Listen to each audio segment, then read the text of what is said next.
The studio lights of London's most watched late-night talk show gleamed like jewels across the crimson set, laughter bubbling through the audience as Graham Norton worked his magic with wit and quick-fire charm. It was a night of anticipation. The producers had teased the booking for weeks, and the arrival of Prince Harry was billed as his most candid interview yet. The Duke of Sussex, dressed in a fitted navy blazer and open-collar shirt, walked onto the stage with his familiar half-smile, greeted with applause that was polite but not roaring.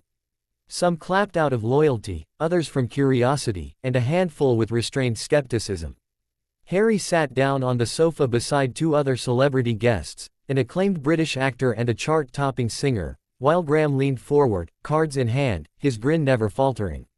"Welcome, Your Royal Highness." "Oh, sorry, Ex-Royal Highness," Graham quipped, sending the audience into peals of laughter. Harry chuckled thinly, adjusting his cuff, but his eyes flickered. "I don't mind, Graham," Harry said. "Titles were never what mattered. What mattered was freedom." Graham, sensing the opening, tilted his head. Freedom. From the palace, or from family obligations? The room shifted, laughter quieted.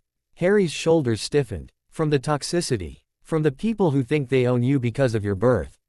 "Meghan and I." At her name, the audience gave a low murmur, part supportive, part wary. Graham lifted his hands, gesturing for calm. Of course, of course. We've heard you speak about this before, Oprah, Netflix, even your book.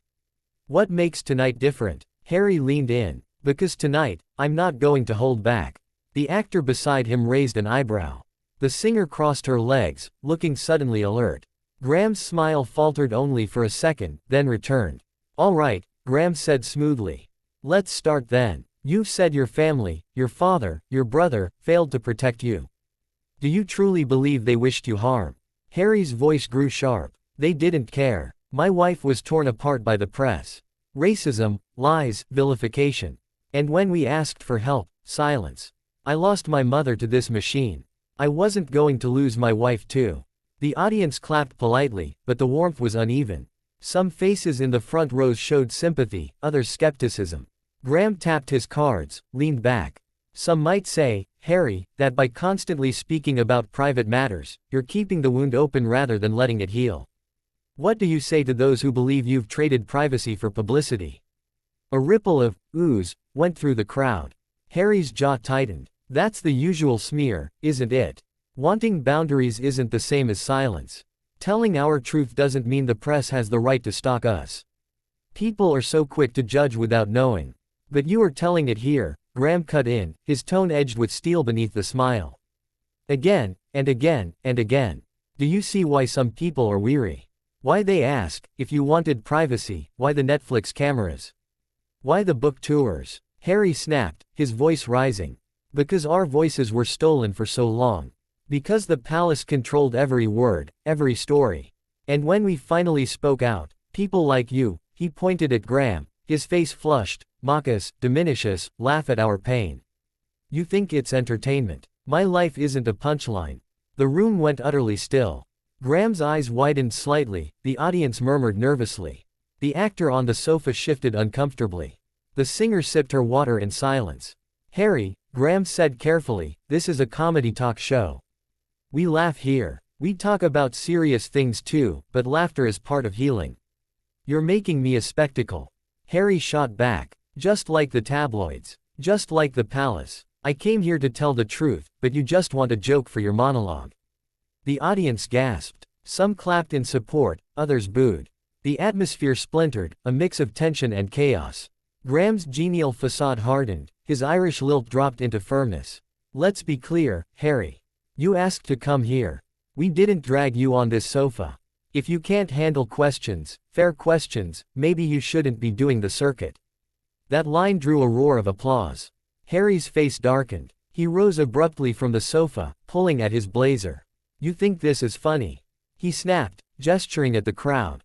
"You all sit there, smug, clapping, judging, but you didn't live my life. You didn't bury your mother while the cameras clicked. You didn't watch your wife cry at night from headlines calling her every name imaginable.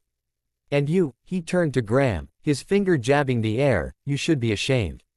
You profit off humiliation. That's not comedy, that's cruelty." Gasps rippled. Graham set down his cards, leaning forward now, his voice icy. "Prince Harry, this is my show. And I won't let you hijack it with anger while insulting me and my audience. If you can't sit down and continue with respect, then I suggest you leave." The crowd erupted, half clapping, half booing. A tense standoff hung in the air. Harry's chest rose and fell as his fists clenched. Then, with a final shake of his head, he strode across the stage toward the wings. A stagehand, unsure, reached out to guide him. The cameras caught every step. The audience was buzzing now, a storm of whispers. Graham, ever the professional, straightened, smoothed his jacket, and turned back to his other guests.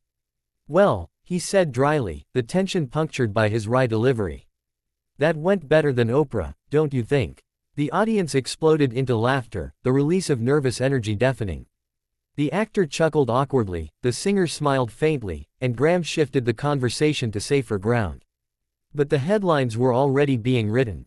By morning, every tabloid would scream it. Prince Harry storms off Graham Norton show after explosive clash. Clips would go viral, the jab, the finger point, the storming exit, and Graham's cool parting quip. Social media would divide as always. Defenders of Harry crying injustice, critics mocking his fragility, and comedians sharpening jokes for their next set. Backstage, Harry's security whisked him away as he muttered angrily to aides. "I won't be their clown anymore. I won't." But outside, under the flashbulbs of waiting paparazzi, the image was already set, angry, storming, bitter.